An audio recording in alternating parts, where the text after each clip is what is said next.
Hello, and welcome to the Daylight Experience. I am the host, Monica Day, and I am so glad you guys decided to step into the Daylight Experience.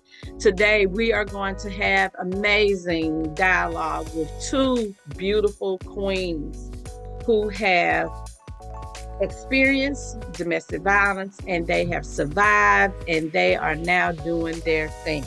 So, before we get into that, let's talk about the fact that domestic violence is a taboo topic.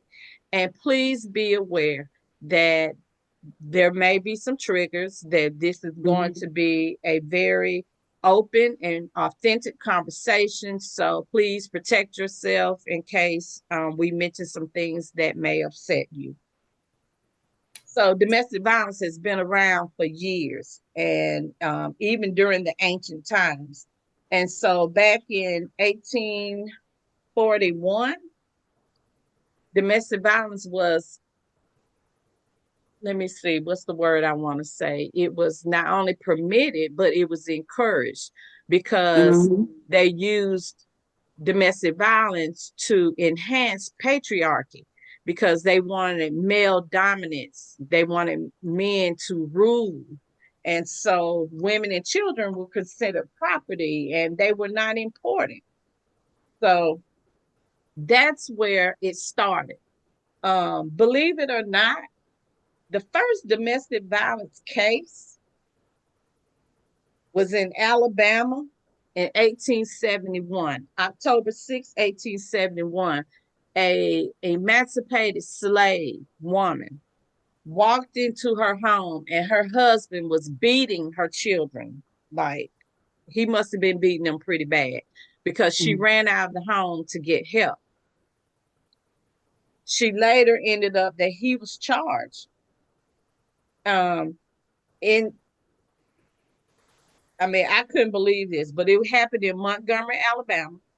Wow. And this was the first time anybody had been charged with domestic violence. And although they didn't call it domestic violence at that time, but George Fulgham, Fulgham,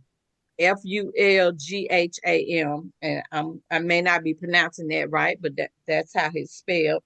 But yeah, the state of Alabama charged him. And so, but what I found really interesting about this case was he was a black man. Mm. Mhm. You know what I'm saying? So I'm like, Mhm. during that time period, he was an emancipated slave, just like his wife. But just imagine all the violence and the rape that had been going on in those times. And it was a black man that was taken to court first for that. Mm. Mhm. Right. Okay. What is domestic violence? Domestic violence is not just physical, it's sexual, it's emotional or psychological. It can be neglect, financial. There's even cultural identity abuse. There's technological abuse, stalking people on Facebook, Instagram, and that kind of stuff, or posting things about people that will embarrass them or humiliate them. And um, that's very prevalent in these days.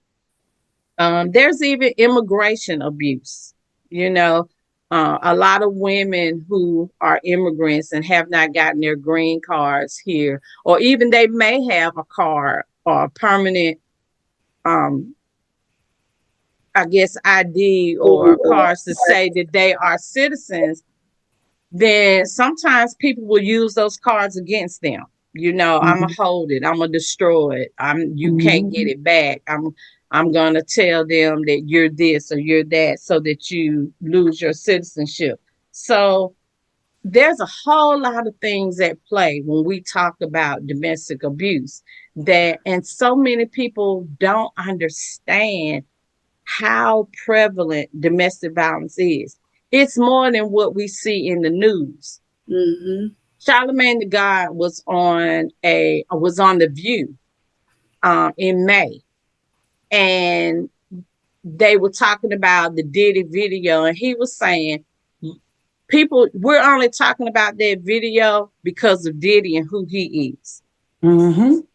If it Right. had not been Diddy in that video, nobody would be talking about it. That's true. And he's right. And even as he talked to them, he said that as I'm talking to you right now on this show, there's a woman somewhere being beaten by a man. Mm-hmm. He was absolutely correct in that. And again, I want to give him a shout out because he spoke truth. And I'm so glad he said what he said because that is very true. Absolutely. You know, every 9 seconds a woman is beaten. Yes. So I mean, come on now. And they're not celebrities. So if they're not celebrities, we're not gonna hear about it. We're not gonna That's see it right. on the news. It's not gonna be on the radio. So the daylight experience, we share those stories. We talk about those things. And so um it's it's sad. It's really sad. So I'm so excited. I've got Ashley Jordan with me today and Miss Taiyanna Brown. So Taiyanna, oh my God. Okay. I'm so freaking proud of you. I don't know what to do. Thank So you. I'm gonna open the floor. Taiyanna, please introduce yourself. Tell us a little bit about your story. And then we're gonna jump over to Ashley, who is doing her thing out here in these streets of Atlanta.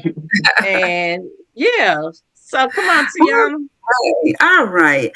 So, hello, ladies. I am, look, just being able to just see everybody's face and the smiles on everybody's face. When I tell you this has made my complete day. I Oh, Mhm. met Miss Monica way back when. Oh gosh. She knew me. She's the first person that I got connected with when I was trying to get out of my abusive marriage. I met her at a church, and I was introduced to her actually by the pastor that was counseling me, and he was like, "I need to introduce you to somebody." When I tell you, she knew me before I even left. So Miss Mhm. Monica was, when I tell you, she is the beginning of my story, mm. um, to getting out and getting the What you help. ain't gonna do is make me cry today. So cut it out. I have to, I have to, but this is all for a praise. You know what I'm saying? Like a praise where, like, she was the very beginning of me realizing my worth and who I was as a woman, and that I did not have to stay in Mhm. marriage that I was in. I was with my ex for 27 years. Wow. I was married for 21 years. And the abuse happened all 27 years. I know you probably wonder, well, dang, how old is she? I was 15 years old.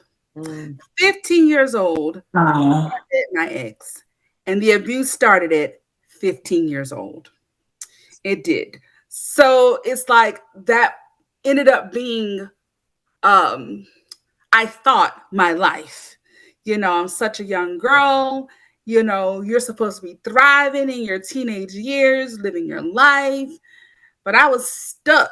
And I hate to say the word stuck. At the time, I thought I was stuck with what God has chosen for me for the rest of my life. I literally felt like this was it. And so one day I just said, God, I know this is not the plan you have for me.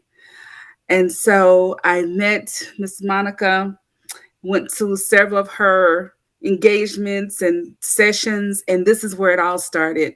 When she met me, I was dealing with all type of domestic abuse, you know, the mental, emotional, um, physical, sexual, financial. I That's what I was dealing with.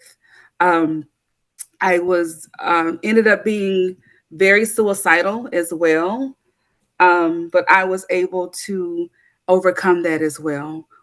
And I was able to overcome that with getting the help that I needed to be able to overcome those mental battles. I developed an eating disorder as well. My ex used to take my food away from me. He always thought I was big and fat. And so that was his dialogue to me every single day, calling me out of my name, calling me stupid, fat. I don't want to even say all the harsh words because they are very harsh. I don't want to use them on the podcast. But when you're told that every day of your life, Mm-hmm. Yeah. all day, every day of your life, you really think that you don't have a way out. So I was very, very scared of my ex. I ended up being very, very scared of him. I had guns put to my head. I know we spoke about gun violence when we were off camera. Guns put to my head. I didn't know if I was going to make it out. But by the grace of God, I made it out with prayer. And when I tell you, you have to put the work in order to be able to get out of the circumstances. Yeah. So Say I that. was Mm-hmm. able to get out by being consistent. Being Mm-hmm. consistent. You know, there were times Miss Monica probably could have told you, I probably drifted away. I haven't heard from you. Are you okay? But you go through those phases Mm-hmm. where Absolutely. Mm-hmm. go through those phases to where, well, maybe I can do this on my own, and maybe I don't need the help that I need. But I can say to you, ladies out there, you need the help, and the way to get out is staying consistent. And I know we'll probably talk more down the line of Mm-hmm. how Absolutely. I end up getting out and where I am today. Um, it has taken years, I can say, but it's okay. Yeah. It is all worth the years because now I know um, my purpose here on earth. I know where Amen. God has me on earth is to be the shining light for some another woman, Yeah, another come on and use my phrase. Yes, I'm here for it. a shining light for another woman, Yes, even teenage girls, because my abuse started when I was 15 years old. So I do my target audience that I do try to reach out to is young girls because it starts very early, Mm-hmm. absolutely. Absolutely. very Thank very you, early. Taiyanna. Oh my God. I can't wait to hear about some of the things that you're doing. So come on, Miss Ashley. Talk All to right. us. Well, yes, I am Ashley. I've known Monica for a while since I've been here in Atlanta. I met her through family, actually, and she has definitely been um, more like just a light shining, sharing her story and showing that it's okay for me to share mine as well. Um, in my situation, I actually came from Florida. We're from Georgia. We ended up relocating to Florida, and I literally 7 months pregnant with twins, got on a mega bus with my other children and got off downtown Atlanta. Um, Once we got off, we went to a domestic violence shelter, and I was able to launch my nonprofit and celebrate the start of my nonprofit at that exact same domestic violence shelter here in Atlanta. Um, my story is just like a lot of your stories, fearing for my life, fearing for my safety, the safety of my children. Of course, being talked down to, you begin to believe these things. You pick up these habits that you never had before, and you learn their way of life that becomes your way of life. For me, I was so invested in changing him. I wanted him to be better. I wanted him to understand who he was and what his power was. And in doing that, I allowed him to take that frustration because he couldn't be who he wanted to be out on me. And that was very physical, emotional. It was just violence all the way around. We lived with guns in our home. I've definitely had guns pointed at me and pulled on me due to petty accident. Arguments. We have had situations where I had no idea what a narcotic was, and that was his drug choice. So I'm trying to calm this person down, not understanding that his rants are being fueled by something more powerful than himself. Um, So once I found out that I was pregnant with the twins, those are my last children. I kind of was like, enough is enough. And it's crazy because I've always been able to work in community and different things like that. And I was working at a transitional living facility. And it started with seeds, little seeds. People would always tell me, I don't know why you put up with that, or you're so this and you don't have to go through that. But I think the biggest misconception is it 100% starts with self. It doesn't matter what anyone else tell you until you're ready to take that step and do that background work and that shadow work to see why you're allowing yourself to put up with it anyway. It's like a pattern that continues to happen. So for me, it was work. I would be able to go to work and I would listen in to some of the group therapies that they were doing with some of the families. Right. Not even knowing they think I'm in there working and I'm eating up everything you telling me, baby. I'm Right. taking more notes than they are. Um, and I ended up being fired from that job, but I walked away with a lot of knowledge. And I walked away, more importantly, with the understanding that I don't deserve what I'm going through. It Mhm. is not normal. It is not right. Right. And it's my life against his life, Right. or or his life. And I began to take the steps to move away. So at this time, I just want to take a moment of silence for all the women that have lost their lives to domestic violence. Um,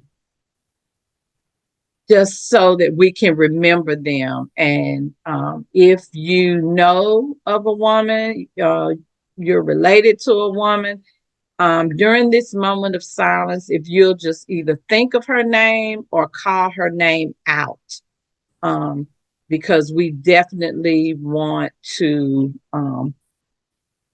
remember them. We're never going to forget them. We want them to always know, and their families, if should they be listening, that we remember and we know that we're sorry that they're gone, and we wish that they still were here, but we want to make sure that we honor their memory. And so at this time, we're just going to take a few seconds to moments of silence just for those that have been taken from us as a result of domestic violence.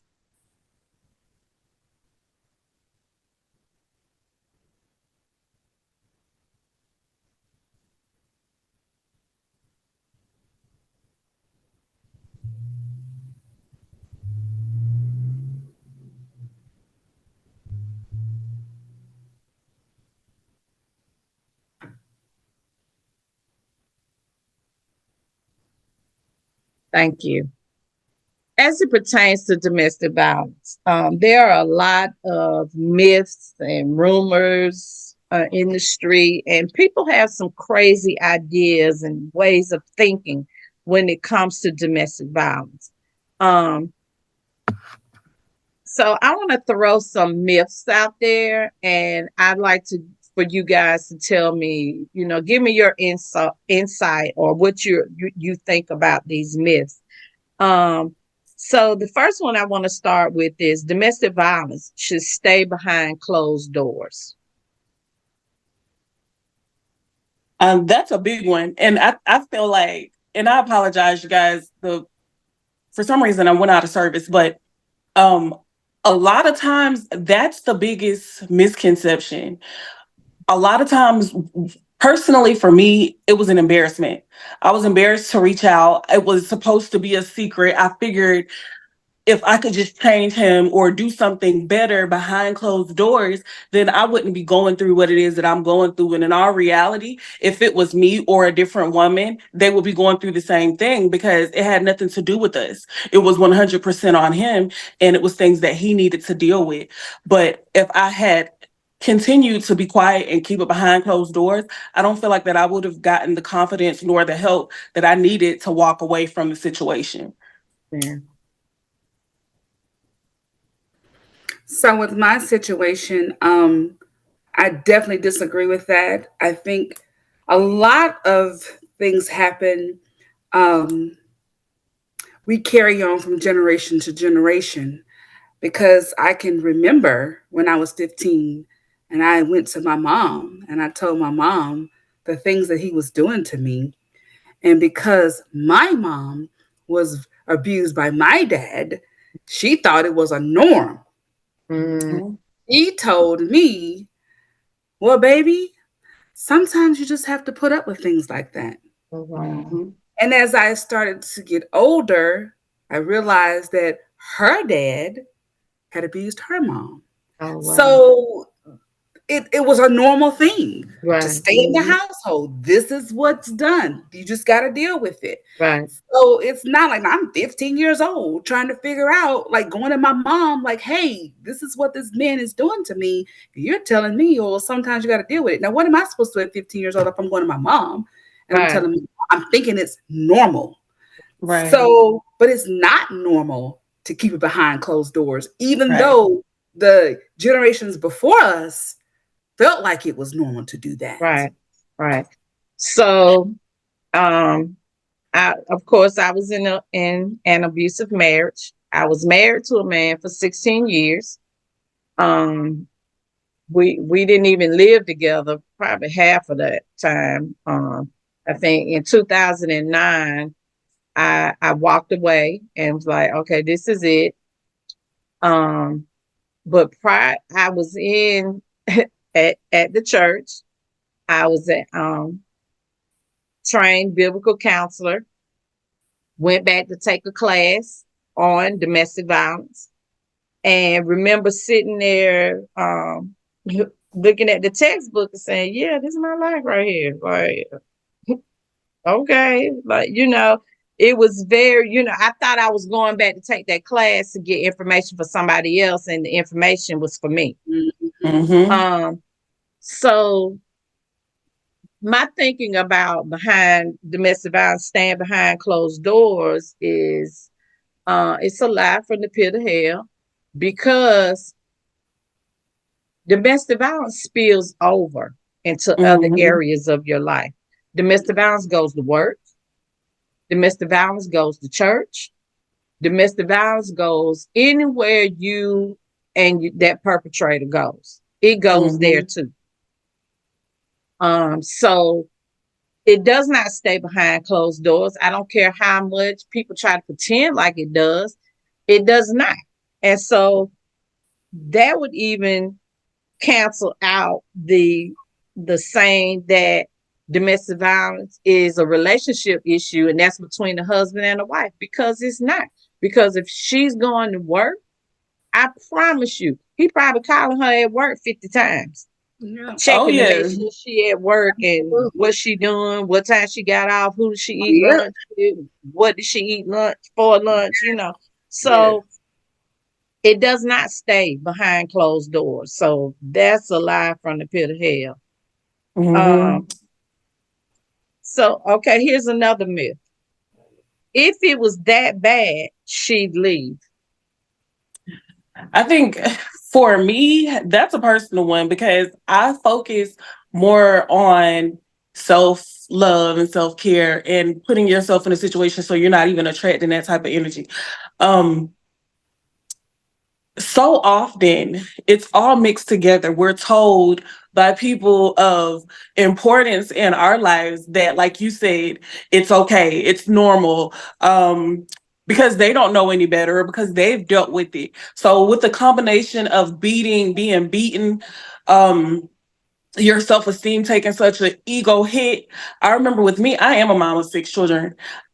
So with him, it was always nobody's going to want to be with you. And just like you stated before, you begin to believe these things.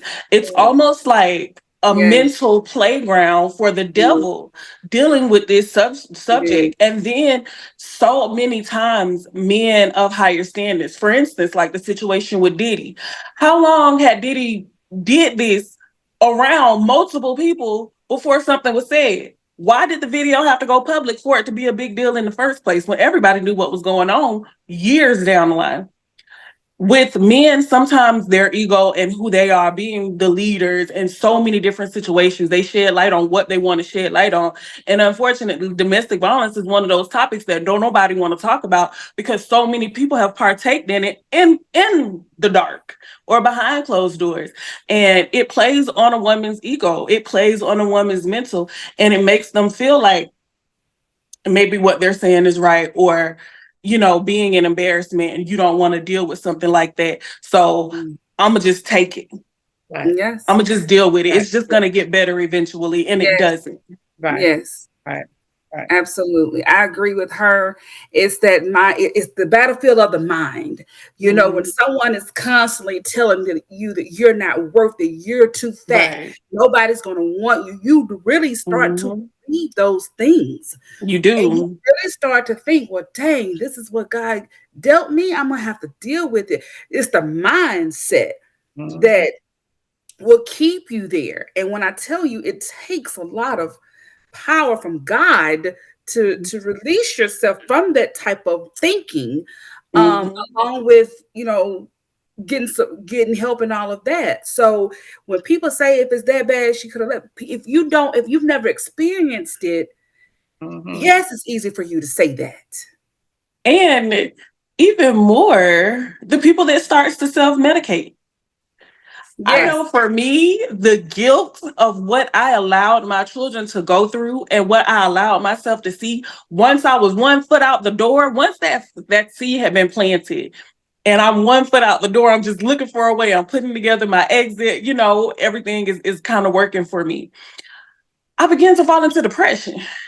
That yes, what almost kept me in that situation, because now I feel guilty.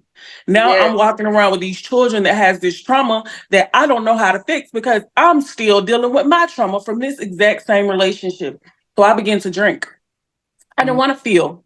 I didn't want to deal with the mess that I allowed this person to create in my life, and it begins to be a circle. So I absolutely agree with what you're saying. Um, it's way more mental than people give you credit for. But yes, for the women that can't get out of it because they're self-medicating, and they rather be drunk or they rather do prescription drugs and deal with it, and you allow your children, you look up and 10 years has passed, and now your children are teenagers, or your children are adults, And and they they're resent angry. you And they're exactly angry. because of that, and it just piles on top of the guilt that you're already feeling, Right. yes, Right. and you never leave. So Right. it's a very dangerous situation. Right. Right. Um, I know in my situation that, you know, I wanted my marriage to work. You Absolutely. know what I'm saying? So yes, Mhm. I was a single mother before I got married. And that was the one thing he would hone in on is ain't nobody gonna marry no woman with kids. Mhm. And then finally one day it clicked with me. I was like, dude, you did.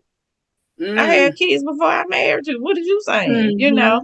But I had to do a lot of soul seeking. I had to stay before the throne of grace. Yes, Absolutely. And cause had I not, Woo!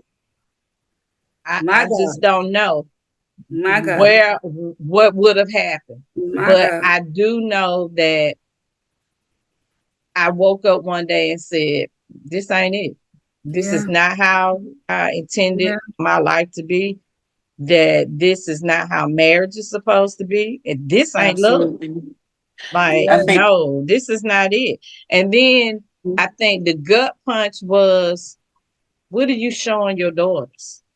Mhm. Because see, the the truth of the matter is what kids learn in their younger years, they take it with them into their adult years. they do. A lot of angry teenagers are angry because of stuff that happened at home when they were young. Yes, yes, Mhm. A lot of angry adults are mad about stuff that happened to them when they were children and that has not been healed.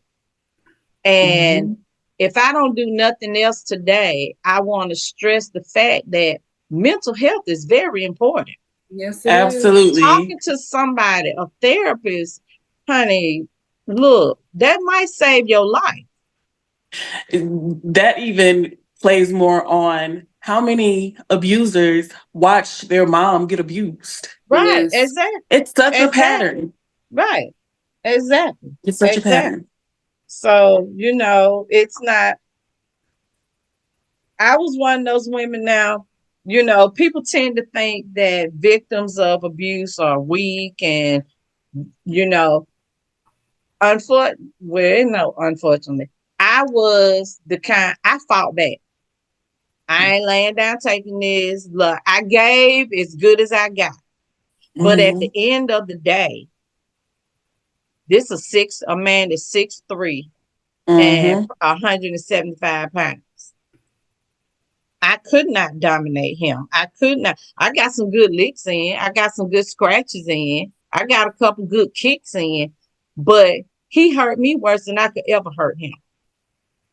You know, Absolutely. and I can remember the police coming to the house once. And, and see, that's when you know what kind of man you really have. Is Hmm. when somebody calls the police and the police show up. Because if he acting crazy and he running at the police and he gonna try to fight them, then he real crazy. Mm. But Hmm. now if you had the kind of man I had that he ran ahead or he was like, well, she hit me first. Hmm. Like, dude, wait, what? What? Right. Right. So, and then what he would do was, even in the midst of an argument, you hiding phones because you trying to make sure nobody's gonna call the police on you. Mm. You know, you don't hit the phone up on the house one time. I find the phone. We were looking for the cordless phone one day. Find it in the trunk of the car. This is the kind of stuff you doing. But that also Um, told me you were planning what you were gonna do or how the night mhm. was gonna go. Yeah. So it as crazy as that may sound, the truth is the truth is the truth. So Oh, absolutely.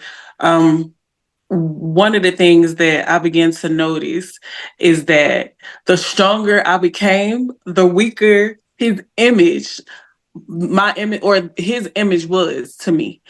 It used to be this male that I was just so honestly empowered. I was so happy to be around. I felt like I had a leader. The more I begin to step out of it and begin to really put in that groundwork, because ain't no way around it, ain't no way over it. You got to go through it. So when right. I began to really take that time and write in my journal and have those moments to myself and pray and be consistent, Mm-hmm. with telling myself, you are beautiful, telling myself, Mm-hmm. we're going to make it out of this, the less of a man he began to look to me. And it wasn't so much that he was just horrible. I could see his hurt. I could see his pain, but I wasn't attracted to that. So it was like the better I got, the lower his image became to me, and that's when I could understand, And again, it was just like a full circle moment with everything else going on. I'm looking like this is just a child. He just is hurt, and I can't allow. I can no longer allow you to treat me this way because now I see the real you. The glaze over the eyes is gone. The smoke and mirror is clear. Mm, Now I'm looking at your spirit, right. Right. and it's not the man that I thought it was at all. So Mm-hmm. when you begin to see things like that, you can't ignore it. And it was like the gas. It was the gas to get me out of that situation because there was nothing that was attractive to me anymore. There was nothing that was scary because I knew where you were coming from now, you know? And Workplace. yes, that hurt Hmm. place. Hmm. So it Yeah. was easier for But at me the to get same my time, that kids. does not excuse what he No, did. not at But all. you had a better understanding of where it was coming from. Yeah. I was able to take myself out of it. Right. Let me Right. let me remove Ashley out of it because it don't matter who he got sitting there with him. It's gonna be the same situation. Right. So Yes. let Right. me remove myself out of it and just understand that I was just a vessel and I allowed myself to be used in that situation. But I'm done. You won't Right. use me no more. Right. You know. Right. Well, And it listen, was you very opened the happy. door, so we're gonna go Hmm. ahead and walk through it. You talked about journaling. So now let Hmm. tell me what your healing process looked like. So for my healing process, I had picked up some habits. I was so hurt by the situation. I'm sorry. I was so hurt by the situation in I would journal from the time I got up in the morning. Anytime I had a break. Again, I was the only person that was working in the house, of course, you know. So um I was able to really I'm so sorry. I was able to really get in there and begin to read the things. I think I had read somewhere every morning before I start journaling, read the entry from the day before and play off of that. How do you feel now? Do you feel better? Do you feel worse? And I would start my journaling that way. Once I got to Georgia, I was able to, and that's really when my healing process started because again, we got on the bus and got here, I was able to, let my family take over for a while with the children. And while in the shelter, I would find anything to do. As long as I was busy, I didn't care. And that backfired because once my 30 days was up and now I'm in my home and now I'm behind them doors with my thoughts and I don't have a Mm-hmm. structured schedule every day, I'm fighting with that depression and that guilt once again. Mm-hmm. And I began to self-medicate. Like I said, I began to drink. I wanted to be out. I felt like I had been with this person for all these years. And, I began to play the victim. And that was just something that I had to go through as well. So for me, my healing journey, it was up and down. I had good days and I had bad days. But what I began to learn was that I needed to feel all of them. When I came home and I just wanted to get drunk, I began to think, why?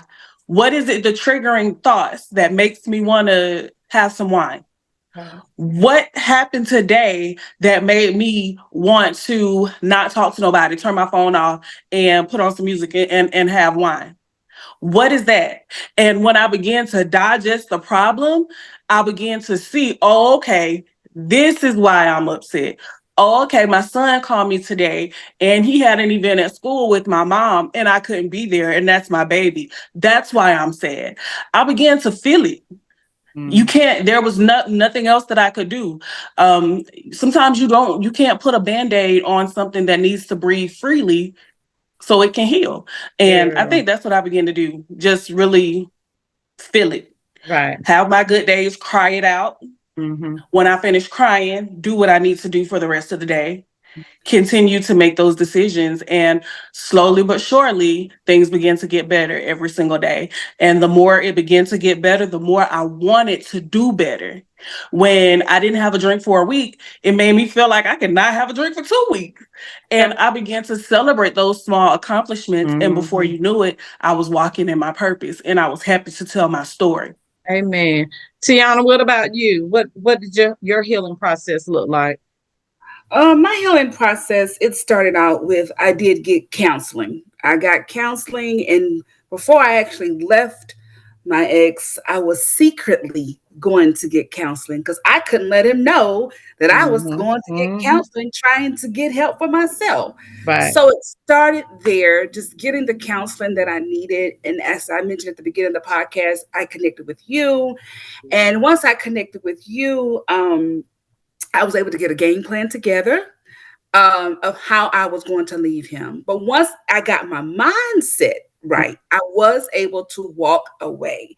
So the reason I was able to walk away and stay and never come back this time after trying to leave probably 10 times before then, I made sure that I got all the self-help that I could get, reading books, as she mentioned, journaling, um, joining support groups. I got help for my I realized that getting help is okay because there's been such a stigma behind, oh, you black and we can do, do it ourselves, or you're strong enough to do this. Well, I was able to do a group therapy in a mental hospital for 8 weeks. It Okay. was outpatient.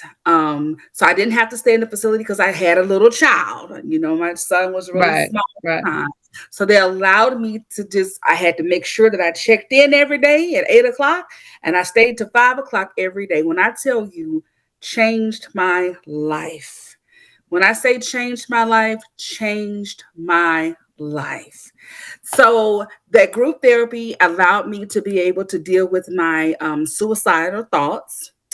So I was able to overcome that through that group therapy. And honestly, my spiritual journey is what also allowed me to be able to get out of this, my spiritual journey. When I tell you, I completely, solely gave myself to God. That's I good. blacked out everything, all the distractions. When I tell you, it was me and God. He is the one that gave me the strength to change this mindset. Mm-hmm. Mm-hmm. I was able to connect with some amazing people, some amazing groups that allowed me to start my journey of healing and being able to start empowering other women that they could come out of this. Amen. So it was but at the end of the day, it was God who allowed me to be able to do what I'm doing now and to step into my purpose and to be connected with so many wonderful women like yourself, so many wonderful groups that I have joined that has taught me so much. And but at the end of the day, it's the mind. It's the Mhm. mind. Absolutely. So for me, my healing process, of course, included counseling. Um, I didn't realize how traumatized I was until Mhm. I was living in an apartment, and the couple on the other side of my bedroom, and they got to fighting one night, and I jumped up, and it was in the middle of the night. I jumped up with my pajamas on, and I know it was probably in December. I know it was in the winter, and I remember my daughter came and she's like, "What are you doing?" I was getting ready to go outside and tell him to leave her alone. And then my daughter was like, "Wait, what?" And then I remember crying and falling apart because I said, "Okay, if you go out there, what if he got a weapon? What if he, Mhm. you don't know what's getting ready to happen." But I remember just falling to the floor crying, saying, "Why? Why is he doing this?" And but then I realized I was not only was I hearing her situation, I was reliving mine. Mhm. And so that in that moment I realized you need some help. And so I did go to counseling. I had an amazing therapist, and she got it because she had also survived. Mhm. And so, but she told me that I I have PTSD, post traumatic stress disorder, and so that was a gut punch because I'm like, okay, after everything else I've been through, now I got because when you hear PTSD, immediately the first thing you think is, oh, they crazy. Mhm. So I said, okay, I, I just, when she said it to me, I just cried. And she said, what's that? And I said, I don't know. I need to work through it. Let me deal with this. Let me sit in it for a minute. But I remember coming home and researching it. And I came to the conclusion that it's not your fault and you're not crazy. This is everything you've been through, and this is your mind and your body responding and remembering what you've been through. Mhm.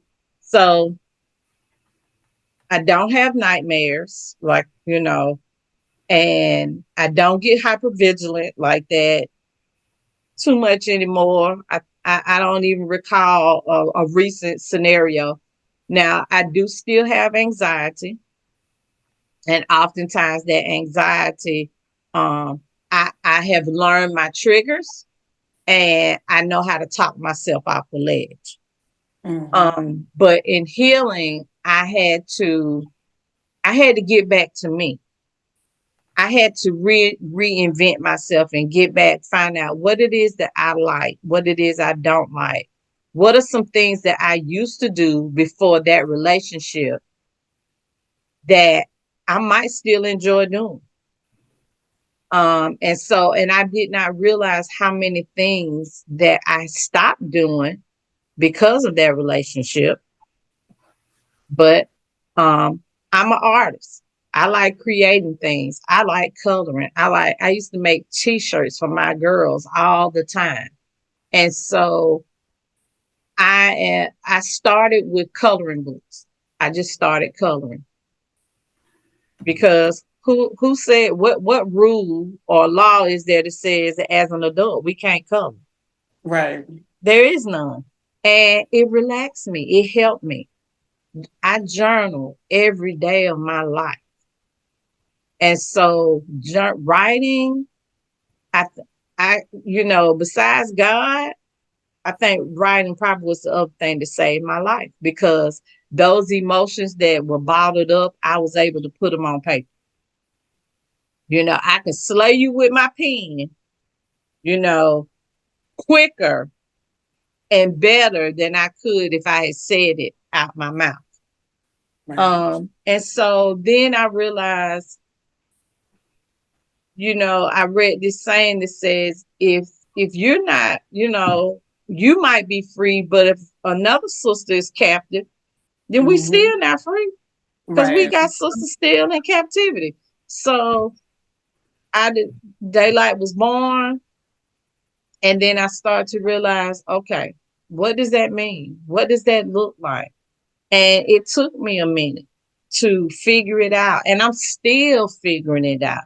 But Mm-hmm. I'm working towards my destiny, my calling. I know that God has equipped me and called me to speak to women. He's called me to help women.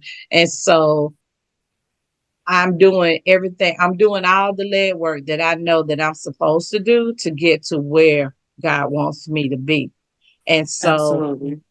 and if I save one life, if we Yes. today on this here show say one thing or three things that Yeah. help somebody else, we did what we were supposed to do.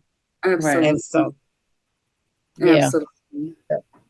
Okay, ladies, one more question. Tell me something that you wish, maybe a family member or a close friend had known about your situation or something they could have said or done that may have changed the game for you. Something you needed to hear from them or from anybody that could have helped you. I think for me, it would have simply been, um, you don't have to deal with this, or um, you don't have to go through this. And that's why I named my nonprofit A Girl Like Me, because on the outside looking in, you would have never known what I was going through. But I was the most broken, depressed child at this mind. I remember going through some trainings where they say you basically stop growing when your trauma start at whatever age your trauma started, Right, you right, know. So I'm walking around in the body of a 25, 26 year old, but the mind of a 17, 16, 17, 18 year old, you yeah, know, and not being aware because just like Miss Tayana, a lot of times when I did say something to other people, it was more of, oh, it's your fault. Or what you gonna do with all them kids? Like you can't go stay here, right, right, And I felt like I had to be in that situation. And what a girl like me does is we focus so much more on the aftercare. Okay, you made that step. You made that step. You took that hardest step. Now I'm gonna help you to the best of my ability Forget those habits that you learned in that abusive situation. Make sure that you're not self-medicating and you're really trying to walk in the purpose of your new life and you're building something new. And if Right. I have to talk to you every day and tell you that you're beautiful, I don't mind doing that. If I have to talk to you every day and pray with you, however I can assist is how I'm gonna assist. And a girl like me is basically just being the woman that I needed at that time, no Come matter on. I how it like goes. that. That was Mhm. Yeah, good. no matter That how it was good. goes. That was good. Miss Tiana? The one thing that I think that could have definitely helped me along the way, that I make sure that at least my children know, simple word, I love you. Hmm. That never was told to me growing up. I never was told that I love you. I never was told anything positive, but just that one word, I love you. And I make sure, I have a daughter, I have two sons as well, but I have a daughter, and I always tell her, she wants to be in a relationship, wants a relationship. Live your life. Yes. When you really see um, young girls, they can't be away from their boyfriend or girlfriend, those are signs that Yes. Come you Absolutely. need on. to pay Yes. attention to. And I Hmm. wish that somebody would have just paid attention to that for me, because he didn't want me to be with anyone else at the age of 15, 16. Didn't want me to be around my family, my siblings, didn't want me to be talking on the phone with nobody. Like all these little, the simplest little thing could be the biggest thing for someone. Yes. So Yes. because I know, because I have been through it, I pay attention to those things. I tell my daughter, live your life, sweetheart. Mhm. Yeah. You don't have to have a man to let you know that you're beautiful and that you are loved. Right. If Absolutely. someone just would have just taken me and just say, you know what, you're beautiful. You don't have to do everything with him. Come on, do something with me today. Right. I Hmm. Right. think that Right. would have I know for a fact that if I just would have had that one person to just realize that, that would have honestly would have changed my life. That's why I'm so focused on mentoring teenage girls, because it starts, believe it or not, with so many teenagers so early, and they Yes. just don't know the signs. They don't know. No clue. Hmm. No But clue. if you have that one person to just say to them, you know what? Let's me and you go do something today together. Yeah. Hmm. You Yeah. know, And just understanding Yeah. yes, control is not love, baby. yes. He is It's not Yes. not happy to be with you all love. day. He's controlling Yes. Yes. you. Yes. And they can Yes. make you feel guilty because you're not doing something with them, but let them feel guilty. That's Mhm. right. That's So right. that's one thing. So, ladies, tell I want you to tell everybody what you're doing now. If you want to share your social media usernames, or tell people how they can get in contact with you if they need a life coach, if they need some assistance. Go ahead, shout it out. Okay, well, at the moment, I am working on a book. I'm writing my first book. I'm super excited about that. Yay. So that's going to be coming. It's going to be life experiences of what we talked about today, Mhm. and where I was and how I was able to come through and actually be the woman who I am today. I am a certified life and divorce coach. So my goal, even though my job is very demanding at work, I am definitely, this is just a wake up call for me that I know that God has me walking into my purpose. I want to start speaking to different groups. I am part of a Facebook group now that I was doing motivational Mondays. It's called Mindset Monday. I will go live every Monday speaking to the women in the group, giving them encouragement to get through their divorce and all of that. So I am going to start back doing that. Um, I am going to start speaking at engagements that will have an audience of young girls, teenage girls, and of course, women. I can be reached on TikTok and Instagram at Tai underscore the or the THE underscore believer. And I can be reached on Facebook just at Taiyanna Brown, Taiyanna Brown, my last name. I can be reached on Facebook. I will be coming out with some great things that will be on my platforms that each and every one of you, if you would like to join my groups that I'm going to be coming out with, feel free. And of course, DM me if you need to speak with me on a one on one level. Just DM me on those platforms and I will be available to you. Okay, so for me, I do have a Facebook group. It's a private survivors group, um, at A Girl Like Me Foundation. I also have a group on the Mighty app. It is our survivors group as well. I haven't been doing too much with the group just because I'm trying to get a little bit more anticipation with that, or build up a little bit more enthusiasm with that. But you can find me on Instagram at A Girl Like Me Inc. One, and as well as on TikTok at A Girl Like Me. Right now, what I am doing is I'm loving being in the shelter realm. So if you guys ever want to give back or, join me, I would love to have you. We're in the multiple shelters once a month. We go, we feed the ladies. I definitely try to make it a mental health day because I can understand what being in those four walls feel like.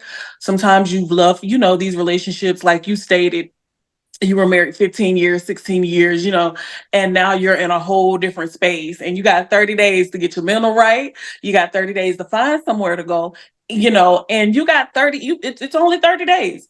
So we, of course, like to bring lunch and feed the ladies. We try to offer them gifts. I always leave them with a journal and a pen. And I am actually working on my first journal as well as my first book about my story as well. That should be out in October of this year. Also, community wise, the same thing that we are doing in the shelters, we are taking right out on the streets and doing it in some extended stays, knocking on those doors, getting those women out of those rooms, having fun with the children, giving the children a reason to smile, because a lot of times it is that full circle situation, staying in those extended stays. A lot of times those women are right there in those hotels are being abused, or they just left abusive situations and that's what they can afford right now. So offering them different resources in the community, and different things like that, being able to just pray with them, being able to give them a home cooked meal. Every time you're in a hotel, it's hard to cook a meal. And giving them a reason to continue to fight and to continue to be strong. But more importantly, walking in my purpose and being the woman that I say I am. And that's the biggest thing for me. Thank you. So today we have met two amazing queens who are doing their thing in the world, who have healed, have survived and healed, and are moving forward. They've put their lives back together, and now they're reaching back and helping another sister. I think the one of the key points from today would be mental health is very important, and Absolutely. it's absolutely critical in order to survive, in order to heal, and in order to move forward. Without mental clarity, it's almost impossible to do any of those things. And so, um, seeing a therapist, talking to a life coach, or it's not it's not ugly. It's not, it can be healing. There is healing and rewarding. Absolutely. So I absolutely want to stress to the listeners and our followers that um, you get your mental right, you get your mindset together. That's right. That's the first step, and everything else will Mhm. start to fall into place. Absolutely. I Absolutely. want to thank you, Taiyanna and Ashley. I love you. I appreciate you. Thank you for opening up and sharing your stories today. Um, I look forward to the future because Taiyanna, girl, we back Yes. together. Oh my Yeah, I God. I'm know, so right? excited. So I'm I am so excited. proud of you and I look forward to working with you. Ashley and I, we got some stuff in the works that we're working on. And Mm-hmm. so I'm excited about working with her, and I will be getting in the street with you soon. Mm-hmm. And so, Ashley, I want yeah, to be in the streets with you. I need to get in contact with you. absolutely. Absolutely. So it's I'll work out here, and it's plenty of work. It's enough work for everybody. So That's if right. you're listening or if you're following either one of us and you want to join our team, if you want to be a part of what we are doing, Thank hit you. us up. We're on all the social media platforms, and I'm your girl, Monica. This has been the Daylight Experience, and thank you for tuning in. And yes, today we have talked about some stuff that lipstick can't cover up. Hey, Mhm. thanks